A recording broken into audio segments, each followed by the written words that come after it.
ইসলাম গ্রহণ করলেন ক্রীড়া সাংবাদিক দেব চৌধুরী। শুক্রবার জুমার নামাজের পর রাজধানীর দারুস সালাম শাহী মসজিদে তিনি শাহাদা পাঠের মাধ্যমে আনুষ্ঠানিকভাবে ইসলাম ধর্ম গ্রহণ করেছেন। এ সময় সেখানে উপস্থিত ছিলেন জনপ্রিয় ইসলামী আলোচক আব্দুল হাই সাইফুল্লাহ। ইসলাম গ্রহণের পূর্বে মুসল্লিদের উপস্থিতিতে এক সংক্ষিপ্ত বক্তব্যে দেব চৌধুরী বলেন, আমি সম্পূর্ণ স্বেচ্ছায় আজ ইসলাম গ্রহণ করছি। যদিও আমি এখনও আরবি পড়তে পারি না, তবে আমার ঘরে কোরআনের বাংলা অনুদিত 3টি কপি রয়েছে। শাহাদা পাঠের পর মসজিদে উপস্থিত মুসল্লিরা তাকে উষ্ণ অভ্যর্থনা জানান। অনেকেই তাকে আলিঙ্গন করেন এবং শুভেচ্ছা জানিয়ে ফুল ও পোশাক উপহার দেন।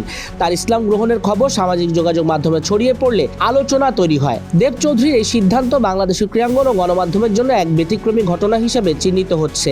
ইসলাম গ্রহণের পর তার নতুন নাম কী হবে এবং এই পরিবর্তন তার পেশাগত জীবনে কী প্রভাব ফেলবে তা নিয়েও কৌতূহল দেখা দিয়েছে।